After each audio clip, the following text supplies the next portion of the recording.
Bismillahirrahmanirrahim. Assalamualaikum warahmatullahi wabarakatuh. Alhamdulillahi rabbil alamin.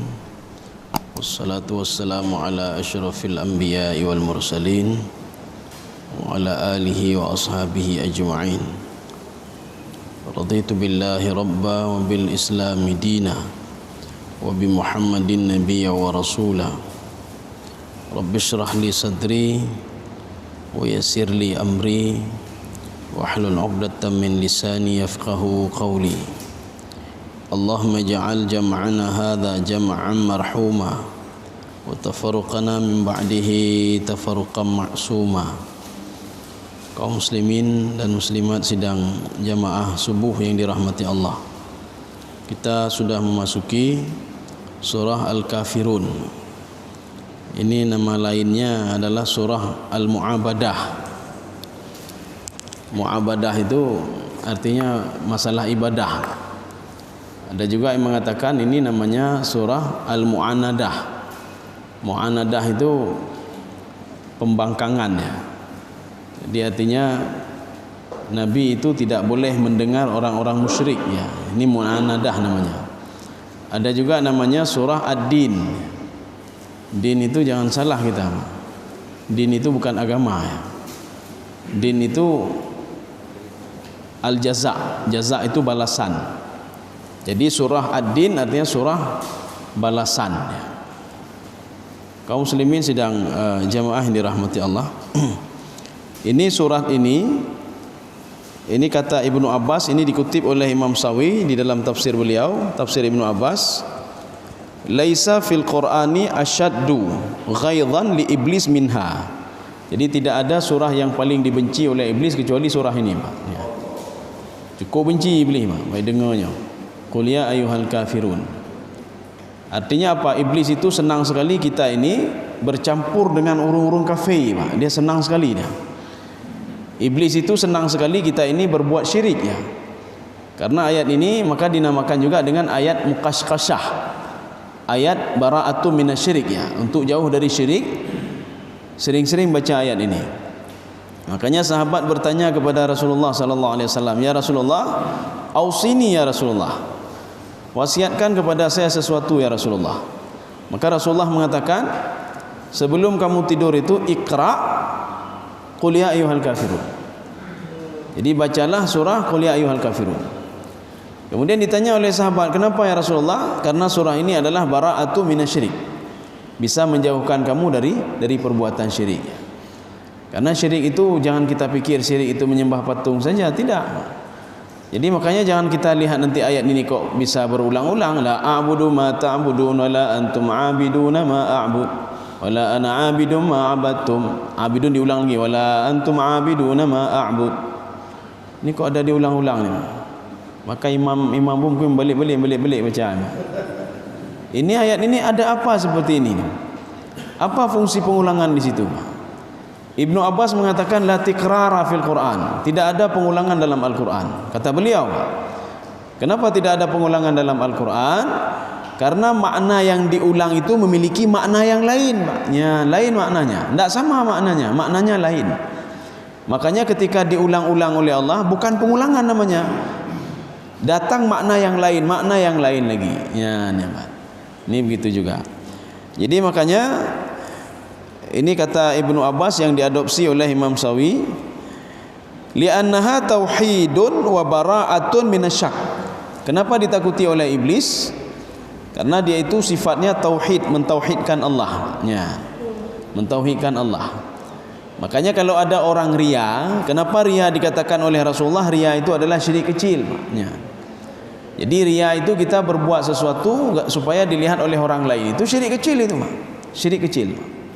Makanya kalau syirik kecil kita buat sehari-hari syirik kecil, akhirnya menjadi besar. Ya, Pak.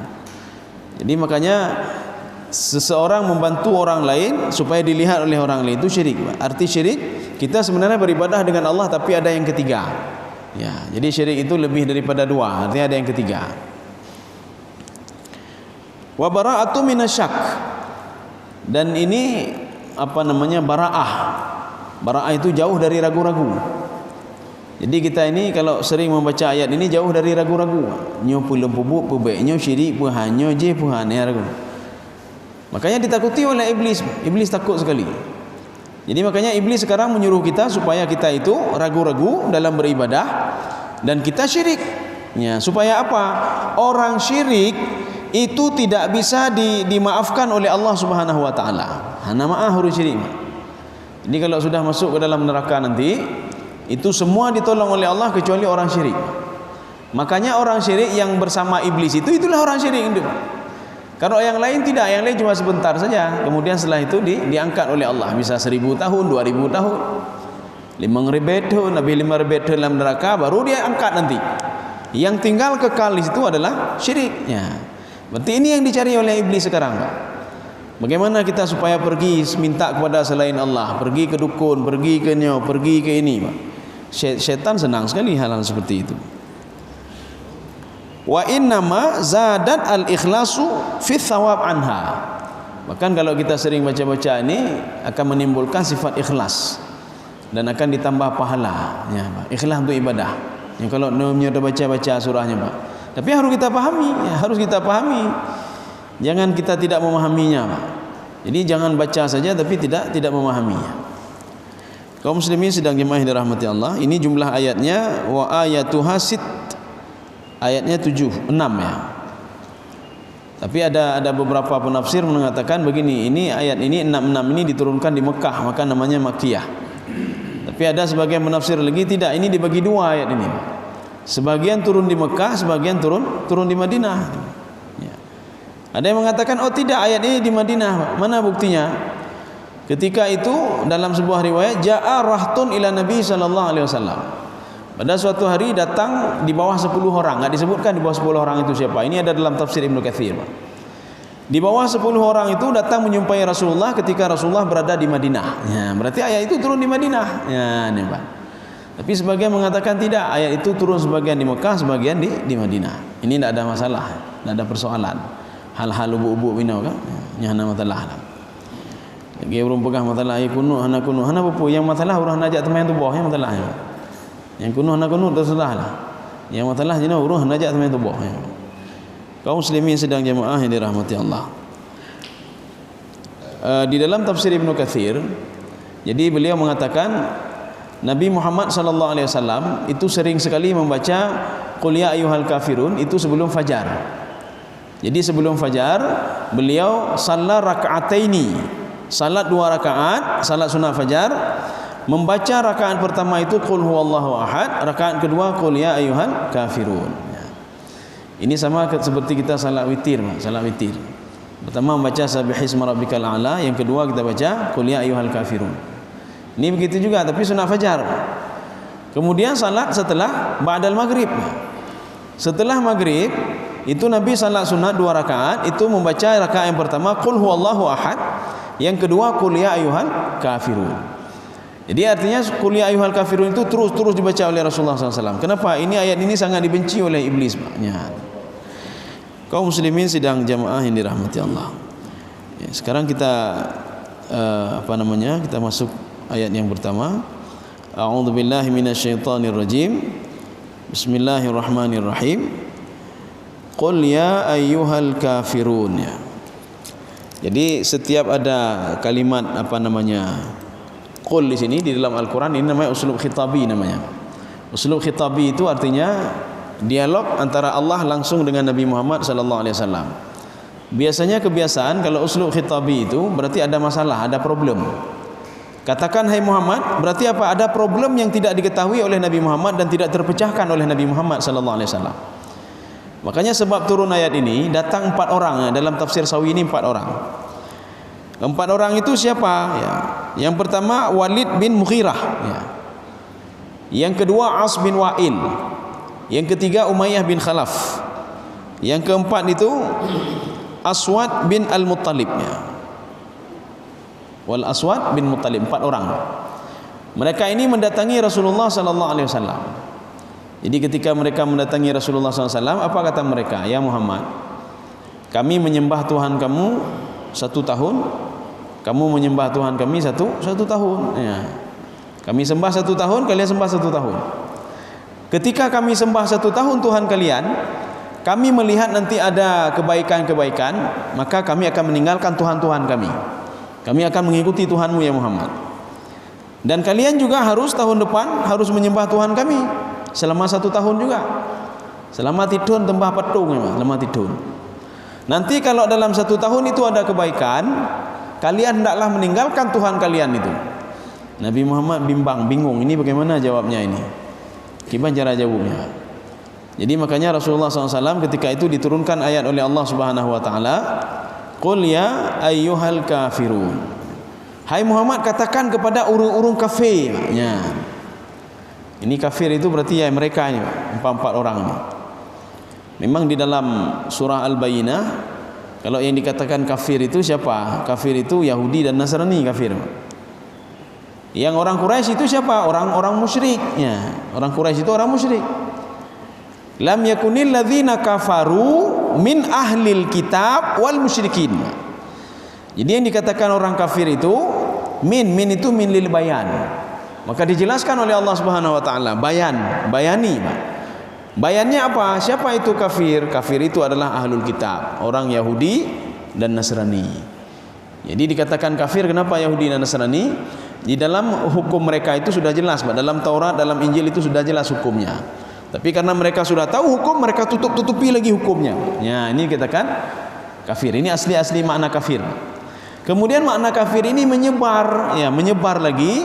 Orang yang mengetahui keberadaan hukum, dia tahu, kemudian dia tutup hukum itu namanya kafir juga. Ya. Kafir juga. Karena arti kafir itu, kafara itu mencongkel tanah, kemudian setelah itu menaruh biji, setelah itu dia tutup. Nah, ini makna kafara, Pak. Kafara yakfuru. Setelah dia bolak-balik tanah itu, dia taruh biji-bijian, dia tutup lagi. Ya, ini makna kafara. Jadi makanya kalau ada orang setelah dia tahu kebenaran, kemudian setelah itu dia tutup kebenaran di depan orang lain, itu masuk kategori ke dalam kafara yakfuru. Makanya orang Quraisy ini dikatakan kafir juga oleh Allah Subhanahu Wa Taala, karena mereka itu mungkin mengetahui kebenaran, Pak. Berapa kali sudah turun ayat Al-Qur'an ya. Kaum muslimin sedang jemaah yang dirahmati Allah. Ya, ini sekarang kita akan lihat nanti apa bedanya la a'budu dengan wala ana a'budu ma'abatu. La a'budu ma ta'budun. Jadi wahai orang-orang kafir, la a'budu ma ta'budun. Saya tidak menyembah apa yang kalian sembah. Ini ma di sini itu mahaliyah namanya. Arti mahaliyah, seseorang itu secara fisik tidak mungkin datang ke tempat ibadah orang non muslim, kita beribadah secara fisik di situ. Tidak mungkin, Pak. Kalau kalian mengajak saya, kata Rasulullah, untuk menyembah Latta, Uzza, Manat secara fisik, tidak mungkin. Tidak mungkin karena patung itu begini ya. Jadi kita jangan terbayang berhala itu bentuknya lagi uring mendum. Tidak. Berhala itu bisa saja kayu saja, bisa saja batu-batu, itu dianggap berhala. Bahkan orang-orang kita sekarang ini sampai sekarang masih ada keyakinan kan begini, datang ke pohon-pohon besar, bawa kair ayo. Katanya ada jin di situ. Kemudian dia bawa makanan-makanan, dia taruh di situ. Dia berikan sesembahan kepada jin. Ini sama juga seperti orang kafir jahiliyah ini, Pak. Orang-orang jahiliyah menyembah patung. Karena salah satu patung-patung orang jahiliyah itu Latta, Uzza, Manat. Uzza itu pohon kayu, 3 buah pohon kayu besar. Latta, ini baru yang benar orang. Jadi sudah dibuat sedemikian rupa sehingga mirip yang meninggal itu, Pak. Ini Latta, Pak. Manat itu batu besar. Maka ada juga orang yang pergi ke batu besar minta bantuan sama batu besar, Pak. Karena dia meyakini di batu besar itu ada makhluk halus. Dia minta Jadi makanya la a'budu ma ta'budun, ma itu mahaliyah. Artinya apa? Keadaan fisik kita ini tidak mungkin, kata Rasulullah. Saya secara fisik tidak mungkin menyembah Tuhan kalian. Secara fisik saya tidak mungkin menyembah Latta. Secara fisik saya tidak mungkin menyembah Uzza dan Manat. Tidak mungkin. Ya. Wala antum abiduna ma a'bud. Jadi ini istiqbal, Pak. Istiqbal itu masa depan. Kalian juga untuk ke depan ini, kata Rasulullah, secara fisik tidak mungkin masuk ke masjid, kata Rasulullah. Tidak mungkin. Ini fisik dulu, kita cerita fisik ini, Pak. Secara fisik nggak mungkin kalian masuk ke masjid, kalian beribadah selama 1 tahun menyembah Allah Subhanahu wa taala. Tidak mungkin, kata Rasulullah sallallahu alaihi wasallam. Mana mungkin ya? Ya, ini baru nanti. Ya, ini apa bedanya? Wala ana abidum ma abattum. Jadi abidun di sini ini artinya at-tariqah. Jadi bukan menyembah fisik lagi, tidak. Pikiran saya tidak sama seperti pikiran kalian. Ya, nampak. Hati saya tidak sama seperti hati kalian. Model cara berpikir saya tidak sama seperti Yahudi, seperti Nasrani, seperti orang kafir, seperti orang musyrik. Ini pola pikir ini, Pak. Jadi makanya sekarang orang-orang non-muslim itu dia mengambil cara kedua. Bukan mengajak kita untuk pergi ke tempat ibadah mereka, tidak. Tetapi mengajak pemikiran kita untuk berpikir seperti pikiran mereka. Maka sekarang banyak orang salat, orang beribadah, tapi pikiran Yahudi, pikiran Nasrani. Artinya apa? Orang Yahudi, orang Nasrani, orang musyrik sudah berhasil membuat kita menyembah Tuhan mereka melalui pikirannya. Ya. Jadi artinya sekarang kita melalui media-media sosial sudah apa namanya? Syirik melaluinya, Pak. Syirik melalui pikiran-pikiran, syirik melalui hati, Pak. Ya, Pak. Walaupun kita tidak menyembah Tuhan mereka, tidak. Tapi yang dirubah adalah mindset kitanya yang dirubah. Mindset kita yang rubah. Maka banyak orang mukmin tapi mindsetnya mindset Yahudi, Pak. Kepalanya kepala Yahudi, Pak. Pikirannya pikiran Yahudi, Pak. Pikirannya pikiran Nasrani, Pak. Ini yang sudah dirubah oleh mereka. Jadi ini maknanya wala ana abidu ma abattum. Pikiran saya tidak sama seperti pikiran kamu. Pola pikir saya tidak sama seperti pola pikir kamu. Maka nanti ada ghazwu fikri, Pak. Ya. Ghazwu fikri itu apa? Yang diserang sekarang ini bukan dipaksa kita untuk menyembah mereka ini, tidak, tapi dipaksa ini kita, Pak, pemikiran kita. Oh, nya kan enggak apa-apa itu, ya, Pak. Itu kan enggak apa-apa, enggak syirik itu, enggak apa-apa, enggak apa-apa itu. Merayakan tahun baru kan enggak apa-apa, enggak syirik itu, enggak syirik, enggak apa-apa. Kenapa? Karena ini sudah dirubah ini, Pak. Ini sudah dirubah. Kaum muslimin sedang jemaah yang dirahmati Allah. Jadi makanya Rasulullah SAW itu walaupun ini masalah perayaan tahun baru dulu, Pak, ya. Ketika 2020 masuk 2021. Oh, kami kan cuma baca-baca Yasin di malam itu, malam tahun baru. Kami kan cuma berzikir di malam tahun baru, ya, Pak. Jadi sekarang masalahnya kenapa berzikir malam tahun baru? Kenapa tidak sebelumnya? Kenapa tidak baca Al-Quran sebelumnya? Kenapa mesti malam tahun baru? Kenapa mesti mengkhususkan sesuatu malam tahun baru? Ya. Ini yang masalah sekarang, Pak. Ini yang masalah. Jadi makanya Rasulullah mengatakan man tasyabbaha biqaumin fahuwa minhum. Jadi kalau kita ini menyerupai satu kaum, jadi ingin malun bah keren lagi kaumnya, maka kamu kelompok kayak itu, kata Rasulullah SAW. Maka tidak salah nanti ketika di padang mahsyar, ini kelompok ini dia akan cari siapa idola dia dulu, Pak. Tidak salah itu. Maka di dalam hadis itu yang dikutip oleh Imam Sawi, ada dalam hadis ini beliau, nanti ketika hari kiamat itu seorang ketika dibangkitkan dia mencari idolanya masing-masing, Pak. Idola saya mana? Idola saya mana? Ho idola alun. Kaum muslimin sedang jamaah yang dirahmati Allah. Maka penyembah patung dia akan mencari mana patung yang saya sembah. Mana ini, mana itu akan dia cari semua. Jadi makanya yang kedua ini namanya pola pikir, Pak. Jadi pola pikir kita tidak sama seperti pola pikir Yahudi, tidak sama seperti pola pikir Nasrani, Pak. Tidak sama seperti pola pikir orang-orang musyrik. Kaum muslimin sedang jamaah yang dirahmati Allah. Ini diulang lagi oleh Allah Subhanahu wa taala. Wala antum abiduna ma a'bud. Wala antum abidun yang pertama, secara fisik kalian tidak mungkin pergi ke masjid. Ya, ini, Pak. Ini yang pertama. Wala antum abiduna ma a'bud yang kedua, secara pemikiran kita tidak sama. Orang mukmin, pemikiran orang mukmin dengan pemikiran kalian tidak sama, kata Rasulullah SAW. Tidak sama kita. Ya, ini, Pak. Jadi pada suatu hari begini, Pak. Ini ketika habis tsunami beberapa tahun yang lalu, 16 tahun yang lalu, ada sebuah yayasan yang masuk ke Aceh kita ini, ya. Jadi dari Amerika, Pak. Jadi mereka itu mengumpulkan anak-anak pesantren dikumpul mendung.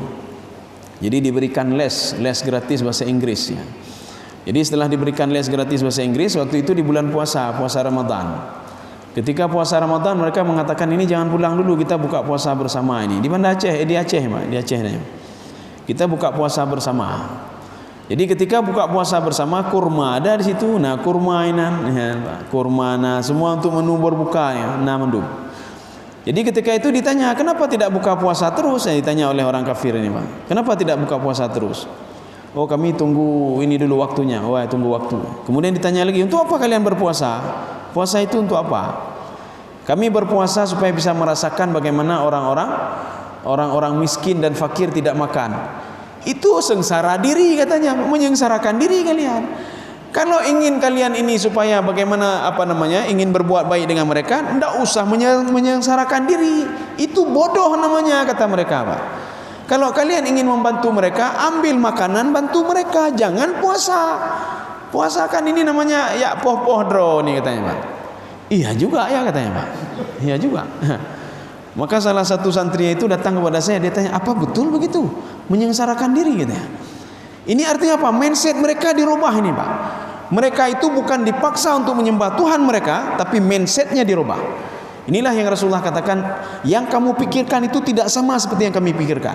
Ya. Makanya di dalam Islam itu ada sesuatu hal yang nggak masuk akal, Pak. Aneh mau akal, Pak. Nggak masuk akal. Kenapa ketika kita habis ambil wudu, ya, Pak, tiba-tiba demi gendut, Pak. Kenapa ambil wudu lagi? Kenapa tidak yang di tempat keluar kentut saja kita basuh saja, Pak? Rumahnya punya di gentenan, basuh di situ saja. Kenapa? Kenapa harus ambil wudu lagi, Pak? Kemudian kenapa ketika seorang itu berhubungan itu harus mandi wajib? Kenapa tidak berwudu? Ya, Pak.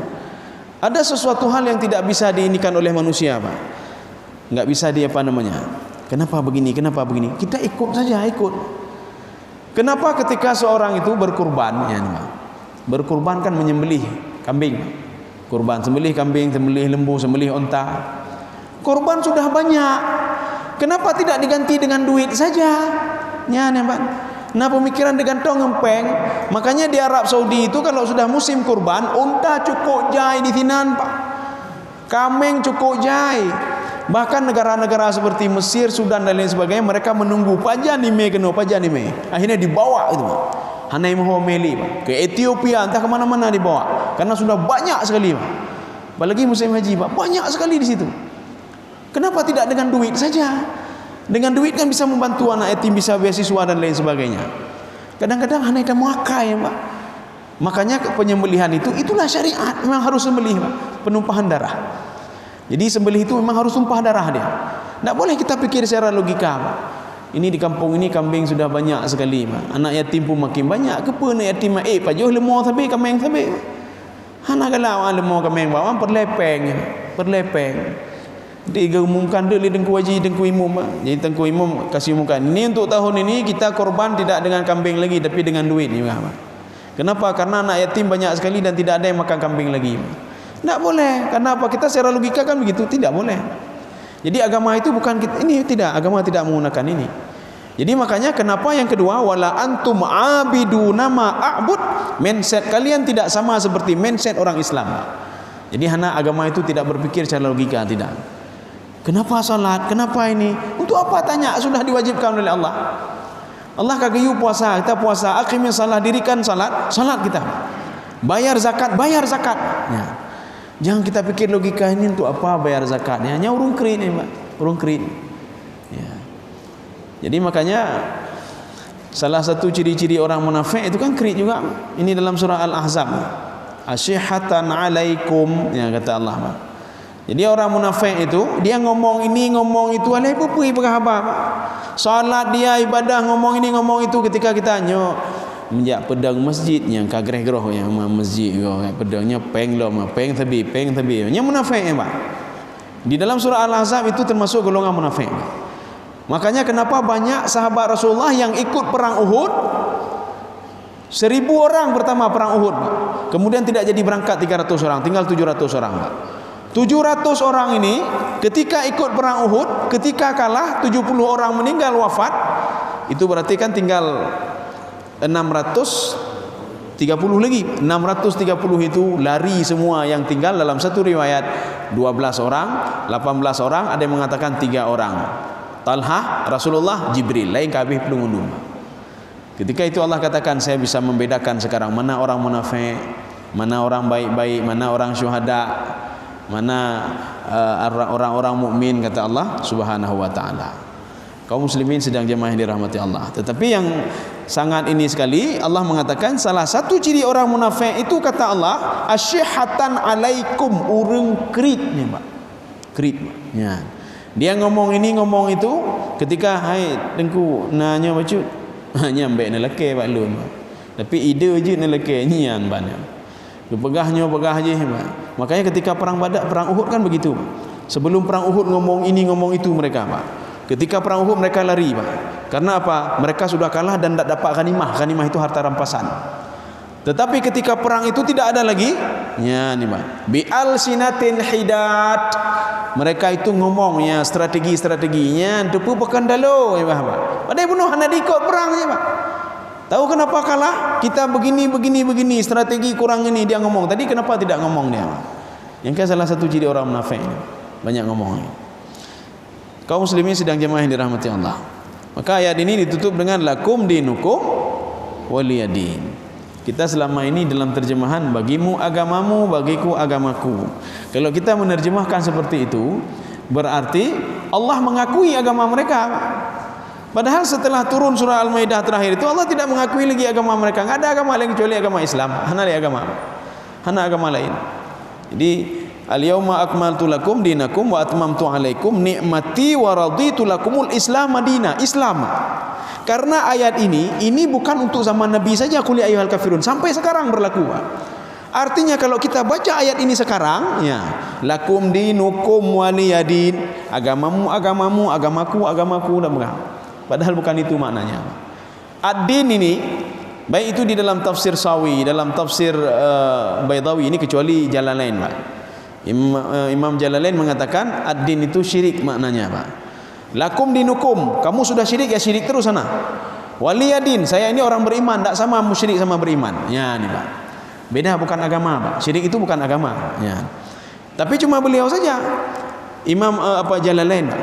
Imam-imam yang lain termasuk Ibnu Ashur, dalam tafsir Sawi, dalam tafsir Ibnu Katsir, di dalam tafsir At-Tabari, dalam tafsir Al-Qurtubi, mereka sepakat kalau din di sini adalah al-jaza. Jaza itu apa? Balasan. Jadi makanya ketika pada surah Al-Fatihah Maliki yaumiddin ya, atau kita baca Maliki yaumiddin, bacanya boleh dua Pak. Apa makna Maliki yaumiddin? Raja atau yang memiliki kekuasaan yaumuddin, ketika membalas. Makanya Allah membalas. Kamu sudah buat kejahatan, saya balas kejahatan. Kamu buat kebaikan, saya berikan kebaikan. Ya. Ini makna din di sini Pak. Jadi makanya ketika seorang itu dibangkitkan di padang mahsyar nanti, jadi ketika dibangkitkan di padang mahsyar, itu catatan masih seperti catatan yang ditulis oleh dua malaikat. Catatan seperti masih ditulis dua malaikat. Ketika seorang tidak salat, maka malaikat tetap menulis tidak salat. Ketika seorang bertobat, catatan tidak salat itu tidak dihapus oleh malaikat ini, tidak dihapus. Sedikit pun tidak dihapus. Maka malaikat itu sangat amanah sekali, Pak. Amanah sekali. Apa yang dia catat, apa yang dia lihat, itu yang dia tulis. Ketika seorang bertobat, ditulis si fulan bertaubat. Itu saja. Tidak dihapus catatan yang sudah tebal sekali. Dia buat maksiat 20 tahun, 30 tahun tidak dihapus oleh malaikat. Kapan ini diluruskan? Ketika dibangkitkan di padang mahsyar, si fulan itu dia melihat catatannya yang diberikan sebelah kanan. Dilihat, ya Allah, saya memang betul saya berbuat dosa 20 tahun. Saya tidak buat ini, tidak buat itu, saya syirik, saya buat ini. Betul ya Allah, tapi saya sudah bertobat ya Allah. Saya bertobat. Kenapa masih ada tulisan lagi di sini ya Allah? Dijawab oleh Allah, ghafartu laka, sudah saya ampuni kamu. Ya Allah, saya berniat ya Allah, niat lo cukup get ya Allah. Cuma malaikat tidak tahu ya Pak. Malaikat tidak tahu saya niat ini, niat itu. Sudah saya tulis di sini. Coba kamu lihat, dilihat. Oh, sudah ada. Maka begitu senangnya dia. Ya, ini Pak. Jadi artinya ketika itulah, ini namanya Maliki yaumiddin, Pak. Jadi balasan itu disitulah diberikan oleh Allah. Kamu dulu enggak, ini saya berikan, ini kami saya berikan, ini saya hapus. Dosa-dosa kamu saya maafkan, kata Allah Subhanahu wa taala. Semua saya nikah. Maka dia dengan sangat senang sekali. Dia ambil catatannya, dia berikan kepada saudara, ha umuqra'u kitabiyah. Ya, coba lihat ini tulisan saya, coba lihat ini catatan saya. Tadi merah, sekarang tidak ada lagi, kata dia. Sudah diampuni saya oleh Allah Subhanahu wa taala karena saya sudah bertobat dulu di dunia. Ya, ini Pak. Ini namanya Maliki yaumiddin, Pak. Jadi yang dimaksudkan di sini lakum dinukum waliyadin.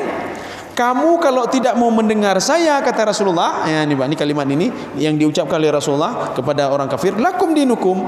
kamu itu yang tidak mau mendengar saya, kamu akan mendapat balasan dari Allah Subhanahu wa taala dan dimasukkan kamu ke dalam neraka kalau kamu tidak bertobat kepada Allah.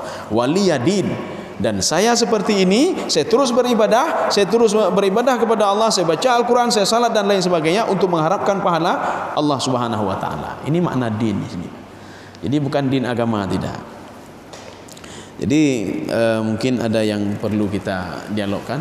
Jam 7 lewatnya, setengah 7 ya, kurang 20. Mungkin ada yang perlu kita diskusikan, kami persilakan.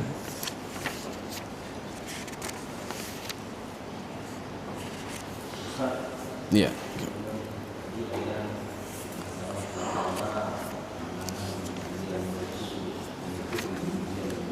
Iya.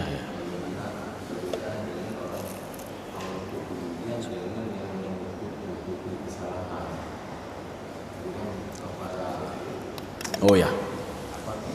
Iya, menutup kesalahan ya, Pak. Itu tidak sama, Pak.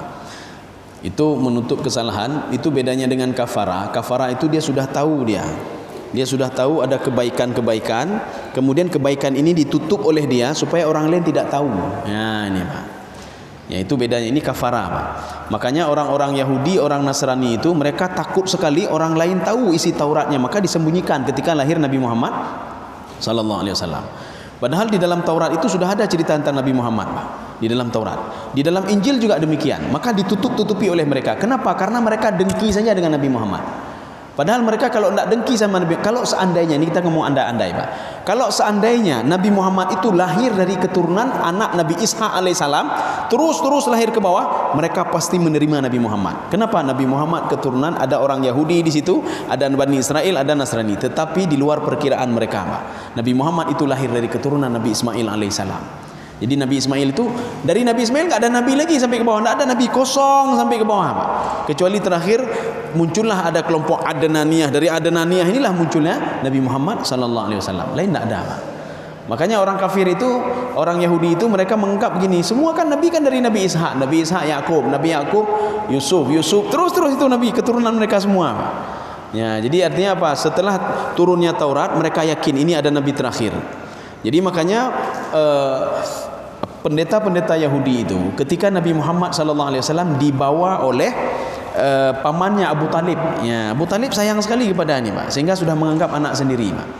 Lain dilihat oleh ini, Pak, oleh pendeta Yahudi itu. Ini kenapa ini rombongan ini kok diberikan keteduhan oleh awan, Pak, diikuti terus oleh awan.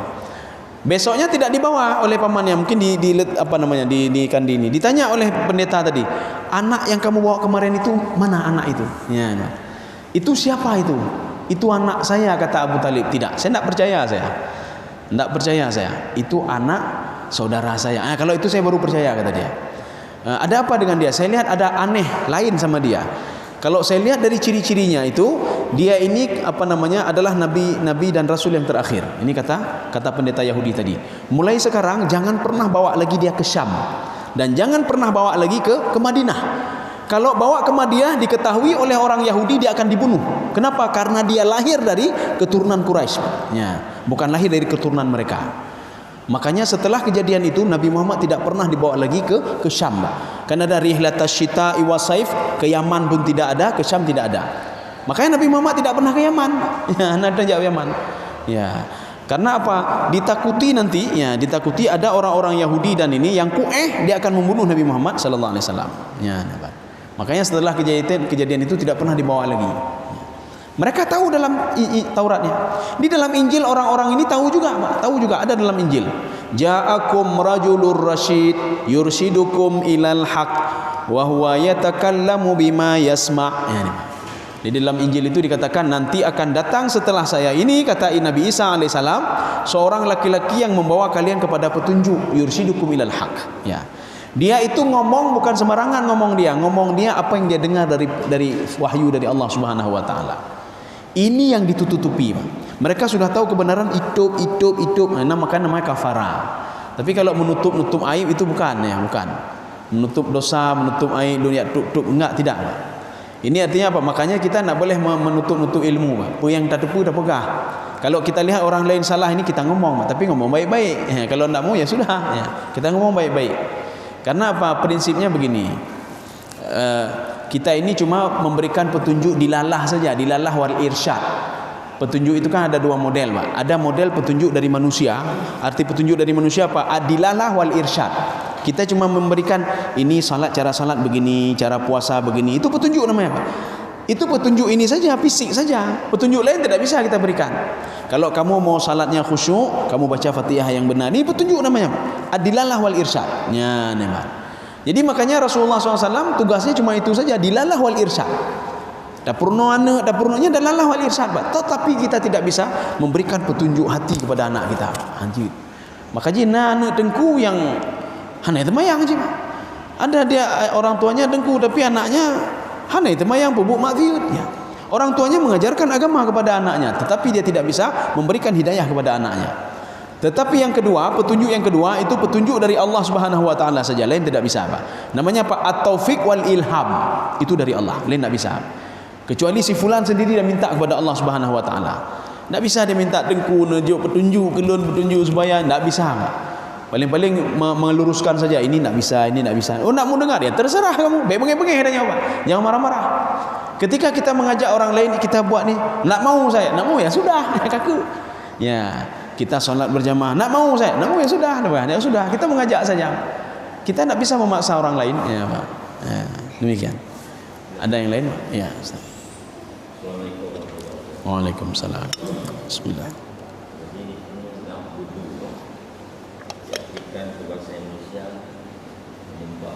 Iya.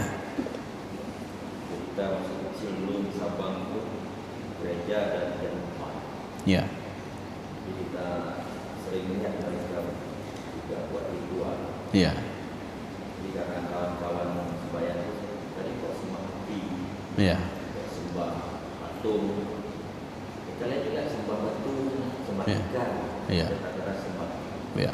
Jadi disitulah kita ingin mencari makna bumi. Iya. Jadi sampai sekarang juga menyembah. Jadi yang sebenarnya. Oh ya. Iya. Jadi ada di dalam ini, Pak, tafsir As-Sa'di, Pak. Dalam tafsir As-Sa'di beliau ingin meluruskan makna al-ibadah. Ibadah itu apa? Menyembah itu apa sebenarnya? Jadi ibadah itu masih makna sempit nih, Pak. Wa ma khalaqtul jinna wal ins illa liya'budun. Itu masih makna sempit, Pak. Diberikan makna yang luas oleh Imam As-Sa'di. Apa kata beliau? Kullu ma yuhibbuhullahu wa yurdihi, setiap apa-apa yang dicintai oleh Allah dan diridai oleh Allah itu ibadah, kata beliau. Kita ngomong baik-baik yang ibadah. Kita membantu orang lain ibadah. Artinya dicintai oleh Allah, diridai oleh Allah. Artinya setiap kita berbuat ini diridai enggak, dicintai enggak? Kalau enggak dicintai bukan ibadah namanya. Ya, Pak. Kita jualan dan mekak nih, Pak. Ini terlepas dari fisik nih, yang tadi fisiknya, ibadah fisik nih.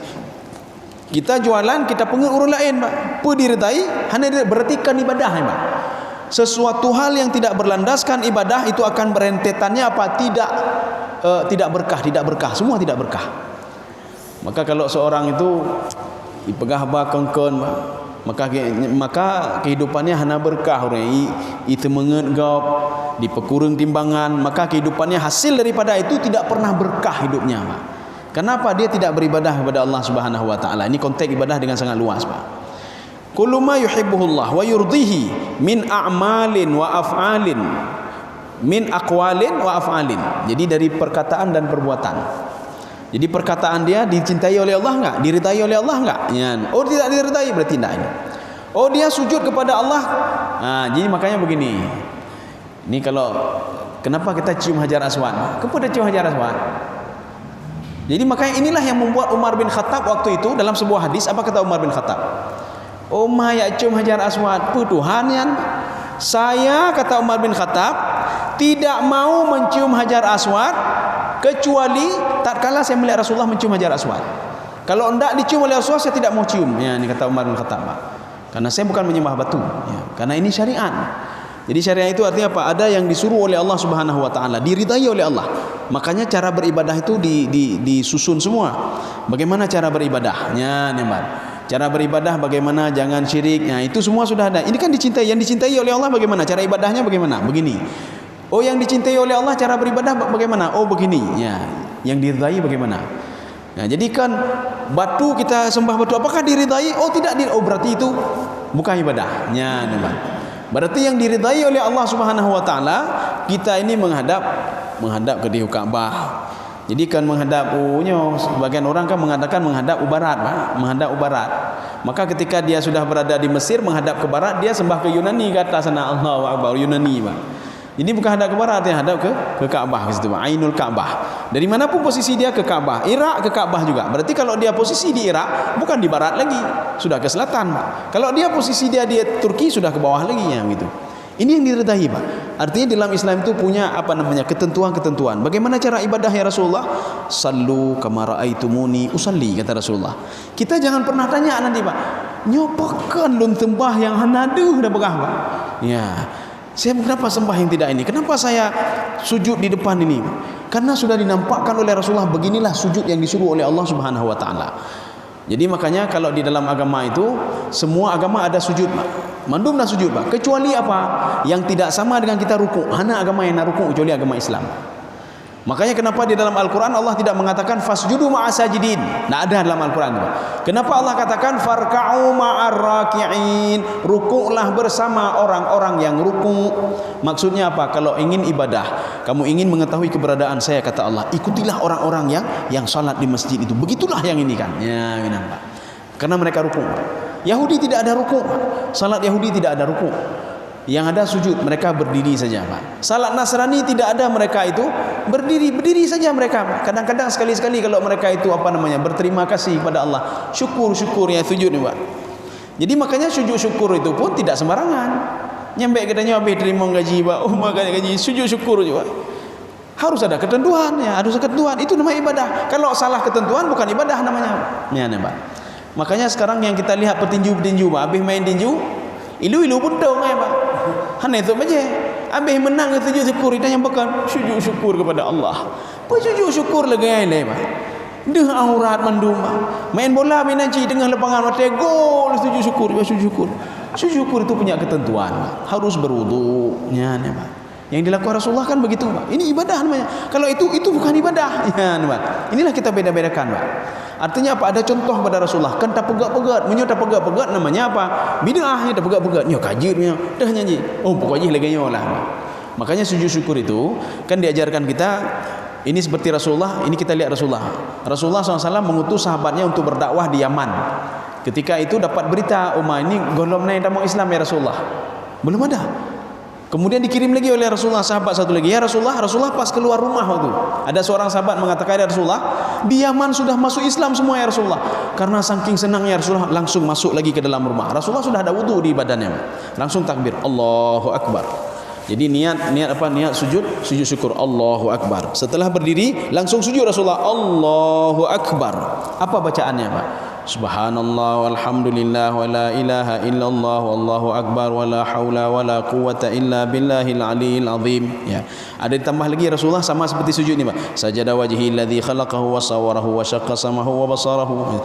Sampai habis, kemudian ditambah lagi Rabbi auzi'ni an ashkura ni'mataka allati an'amta alayya wa ala walidayya wa an a'mala salihan tardah wa adkhilni bi rahmatika fi ibadika salihin.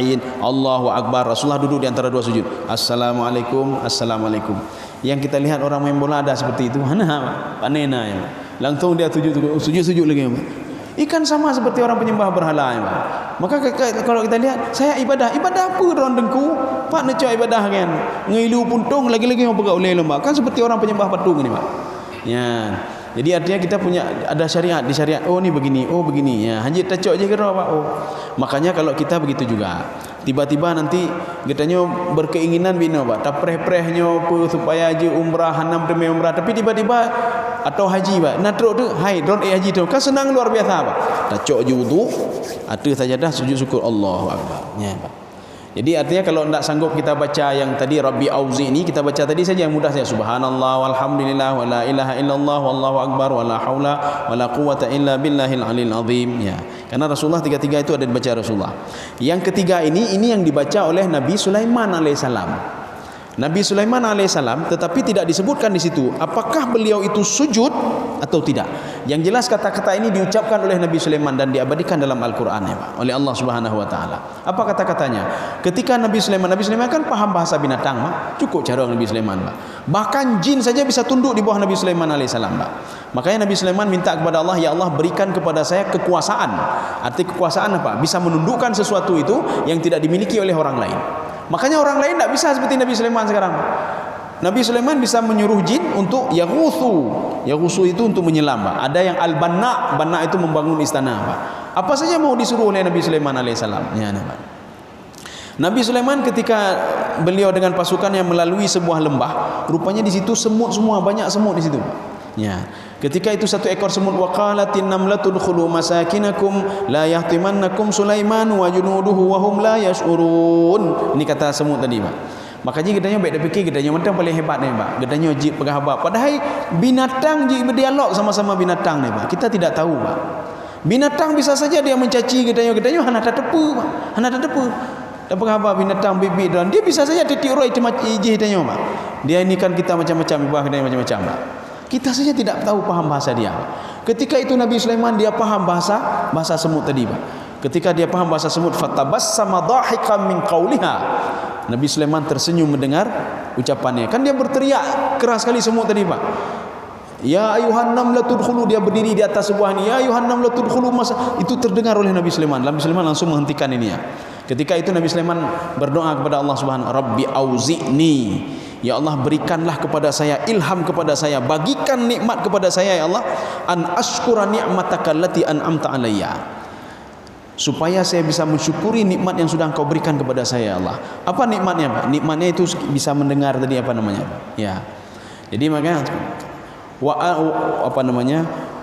Rabbi auzi'ni an ashkura ni'mataka allati an'amta alayya wa ala walidayya, dan kedua orang tua saya, wa an a'mala salihan, dan supaya saya bisa beramal saleh terus mensyukuri nikmat-Mu ya Allah ya. Wa adkhilni, masukkan saya wa adkhilni bi rahmatika, dengan rahmat-Mu fi ibadika salihin, kepada kelompok urung-urung saleh. Ya, tinggal mentang ke Allah. Katanya watih hana jabatan tinggal ke Allah, itu mayang watih hana jabatan tinggal ke Allah. Membaca dan dengar Allah. Bukti ingat dengar Allah pun takut hana tabayuli, tapu-tapu hana tabayuli, temayang kadelat-delat aja ya. Ya, demikian. Ya, ada lagi cukup. Ya, dah jam 7. Jadi demikian saja. Mudah-mudahan ada manfaatnya bagi lunduan dan jemaah sekalian. Subhanakallah bihamdika asyhadu an la ilaha illa anta astaghfiruka wa atubu ilaik. Assalamualaikum warahmatullahi wabarakatuh.